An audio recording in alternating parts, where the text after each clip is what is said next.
Hello guys, Apple Times here, welcome to a new video, and today we have a very exciting video that's also gonna be a long one, so sit comfortably, get some popcorn, cause today we're talking about the Apple QuickTake 200.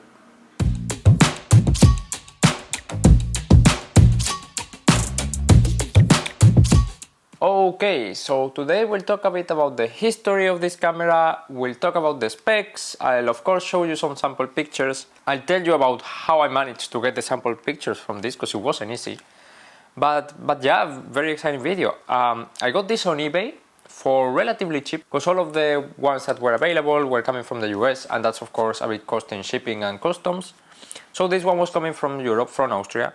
So it wasn't super expensive. I think it cost in total like 130 euro, which is some money to pay, but come on, this is a piece of history, it deserves it. But yeah, this was the third of the 3 cameras that Apple released in total. However, the first 2 were point and shoot cameras, so you didn't have anything to change, whereas this one actually had some dials and a lot of buttons, so you could change the settings for taking the picture. However, before you get your hopes up, Apple didn't really design this, they just kind of ordered it to another company, in this case Fujifilm. They manufactured it, they designed it, and Apple just tagged their logo in it. That is also why we can see the Made in Japan text down here. So yeah, I guess it's not quite an Apple camera, but still Apple enough as to fit my collection. That was the case with all the QuickTake line. As I said, this was the QuickTake 200, which was the last model released in 1997. Before that we had the QuickTake 100 and the QuickTake 150, which were released in 1994 and 1996 respectively. But yeah, this didn't last for long because when Steve Jobs came back to Apple later in 1997, he decided to shut down the QuickTake line as well as some others. So this was only in shelves for a few months. What's interesting about this is that this is arguably the first consumer digital camera. At least that's what Time magazine said back in the day. It also introduced for the first time a lot of features that were firsts for a camera but still remain on normal cameras today, such as I said, the possibility to change the aperture and focus distance. However, this actual camera failed miserably, partly because of the price, which we'll talk about more later, and partly because, yeah, being the first digital camera in a world where everything was film was actually weird for consumers, so they just wanted to get the film roll and take it somewhere to get developed. Whereas this camera, you had to plug into your computer to see the photo. Yeah, we all know what the world has evolved to nowadays, but back in the day that was weird, and that's one of the reasons why this camera failed. But yeah, that's a bit about the history. A lot of the information I found about this camera was a bit contradicting, but I did my best to kind of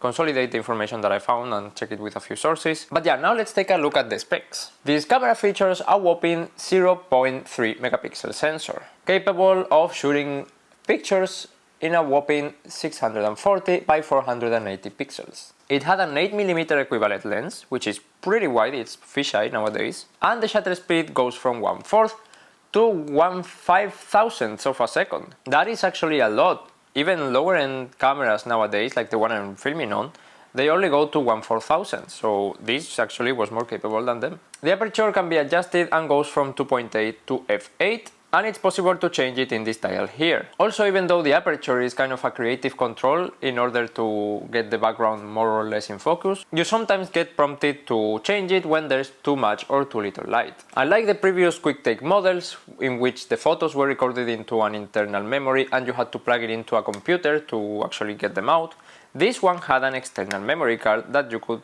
record the photos onto. And this was the memory card. This is a 5V smart media card, which is something that I had never seen before and that is really uncommon because it was fairly common back in the day, but the 3.3V cards were common. This one wasn't, so that kind of contributed to how hard it was for me to find a way to see the pictures. This one was 2 megabytes and it could fit a whopping 20 or 30 pictures depending on the resolution. While this one was Fujifilm branded, because as we said before, it's the one that actually manufactured the camera, Apple sold an Apple branded 4 megabyte card. Then it also had a 1-inch LCD screen for the first time in a camera, and that was used of course to see the pictures in playback, but also as a viewfinder. There was also another viewfinder that you could get, however it's not what you're thinking, it's something that's stuck in the top and like you could look through it. However, if you're a bit into photography, you know that's not very good because you can compose your photo with the viewfinder here, but the sensor is here. So it will actually get a different photo to what you're seeing. That's actually why DSLR cameras that had two mirrors, so you could look exactly where the sensor was looking, became very popular. And now on to the pricing, because this camera wasn't cheap when it came out. This retailed for $600 back in 1997. If we were to adjust it for inflation nowadays, that would be $1,153. And that could actually be considered a bargain, because the first QuickTake models, when they came out, they featured for $750. That would be more than $1,500 today. But yeah, now let's go and have a closer look at the camera, and I will explain to you every single button and what it does. Okay, so as you can see, this is the camera itself. If you ask me, it looks gorgeous, to be honest. It's rocking the old colored Apple logo on the front, which is crazy. It has the QuickTake 200 branding in here.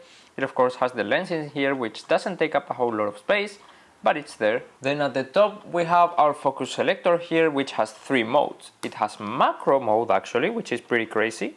This will focus anything in between 9 to 13 centimeters. Then it has the portrait mode, which will focus on anything between 45 and 90 centimeters, and it has the far mode that will focus from 90 centimeters to infinity. Of course, if you have something that is in between 13 centimeters and 45 centimeters, you can set it in between the close-up and the portrait mode. Then this is the aperture control that I was saying again. It only has these two drawings. It doesn't actually say which aperture you're changing it to. But yeah, I can tell you, because I read the instruction manual, that it's f8 and f2.2. Then also at the top we have this mode selector that will go through every mode now shortly. We of course have these two buttons that are to navigate inside the menu, so for example to see all the pictures in playback mode and all that. We have the shutter button, which is to take pictures, and we have this button, which is quite funny because this is officially called action button. And of course that name might sound familiar to you, because that's the same name Apple gave to this button on the Apple Watch. Then here we have this, which is the turn on switch. You'll see later how it works. And then here at the bottom we have this brightness selector. This is only for the LCD brightness, so it won't actually affect the exposure of your picture. Interestingly, we also have a tripod screw. And that tripod screw is actually the same that's used today, meaning that all modern tripods and accessories will actually work on this camera, which is pretty cool and nice. Then on this side we have the door for the smart media card, and this here is a strap holder. The original camera came with one strap, but I actually don't have it. And finally on this side we get this, which is a few different things. So this is a charger that was an option to charge the camera, which I don't have, but it also has batteries, AA batteries. This is a video out that, as I will tell you later, it's the actual way that I found to take the pictures out of the camera. And this is a digital Mac serial cable that can be connected to the Mac in order to transfer the photos. And then of course at the back we have the LCD with the power on switch. So I will power it on, and as you can see the screen turns on. Now this is actually viewing the viewfinder. You see white because it's of course looking at the table below.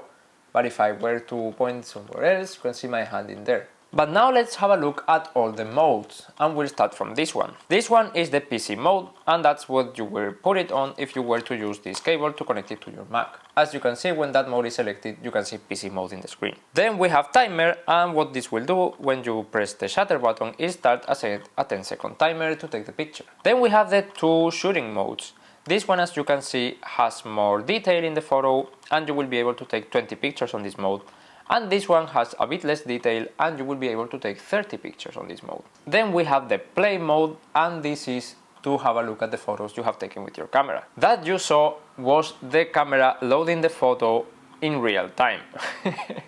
I love how, yeah, it just goes slowly loading every line of the photo. You could actually connect this to a TV in order to be able to see the pictures on the TV and show them to your family or your friends. Then we have autoplay. And this mode is similar, but what it will do is start a slideshow, and you can change here with the plus and minus buttons. You can see 3, 5 and 10. These are the seconds that each photo will be shown. So as you can see, I can change it, and then with the action button I would select. Then this is the protect mode, so you wouldn't be able to override any images. And lastly we have the delete mode, that of course to delete photos and to format the camera. So when you select it, you can see that it prompts us to select if we want to delete the frame, we want to delete all the pictures, or we want to format the card. But yeah, this was a look at the QuickTake 200 on the outside. Now actually let's go out and use it and take some pictures with it, and then we'll see how they look.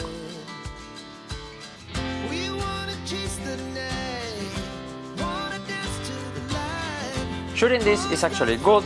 It's not very heavy, it's quite compact. However, the two main drawbacks of course are, number one, that if you're gonna take it for an extended shooting, in this card you can only fit 20 or 30 pictures depending on the shooting mode, and that of course it doesn't have interchangeable lenses. That means that what you see is what you get. You get this 8mm equivalent lens, and that's it. Another issue is that the LCD screen is actually not bright enough even if you turn the brightness all the way up, meaning that it's really hard to take pictures under harsh direct sunlight. So yeah, that was the QuickTake 200 camera. Now, fun fact, QuickTake was the line of cameras, however that name was reused by Apple in 2018, I think it was, when they announced this feature that you could kind of take video directly from the Photos menu on your iPhone. But yeah, now I will show you some sample pictures. But before I show you the pictures, let me tell you how I got them. So basically I had two options to get the pictures out of this camera.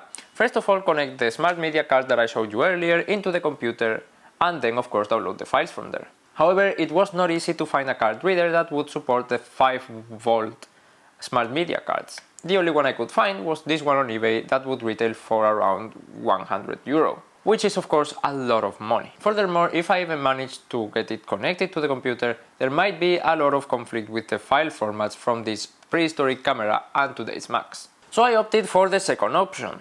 This camera, as I said, has these ports in here to connect it to a TV and be able to kind of do a slideshow of your photos and show them to your family, your friends, or whatever. And because I have this way of kind of using the iPad as a TV, it was great because I could just connect it there, see them on the iPad, and then take a screenshot on the iPad. But that wasn't really straightforward either. First of all, I needed one of these prehistoric optical cables. There have 3 cables, but I could do with the yellow one, that's for video. Then I needed to convert that analog signal to digital and to export it to HDMI. So you will connect that cable here and it goes to HDMI here. However, this little device actually needs power to run. So you have to connect this to the power. In my case, I connect it to an external battery. And then the HDMI cable I connected to this video capture device in order to be able to see it on my iPad. So this is how it looks like when I have everything set up in order to see the photos from the iPad. But yeah, without further ado, these are some of the photos I took. As you can see, the resolution is of course not great because it's 0.3 megapixels. However, the colors are pretty accurate and pretty vivid. But yeah, this has been today's trip down memory lane and our look at the QuickTake 200 camera. Now, as a collector and Apple fan and amateur photographer, I'm really happy to have this in my hands. I'm probably even happier than I would be if I had one of the QuickTake 100 or 150, just because those don't really look like a proper nowadays camera. But it's been really fun to use it, to figure out, to discover it, and actually to find out all the cable situation. So I hope this video was as fun for you as it was for me to make. Of course, if you have any question at all about this Apple QuickTake camera, let me know in the comments down below and I will do my best to answer. Also, if you like these vintage videos, please thumbs up to let me know and I will do more in the future. But yeah, thank you very much for watching this video to the end. If you like Apple, definitely subscribe to this channel because that's exactly what I do. And if you want even more Apple content, then you should probably follow me on Twitter, Instagram and TikTok. But yeah, thank you very much for watching and see you in the next one. Bye.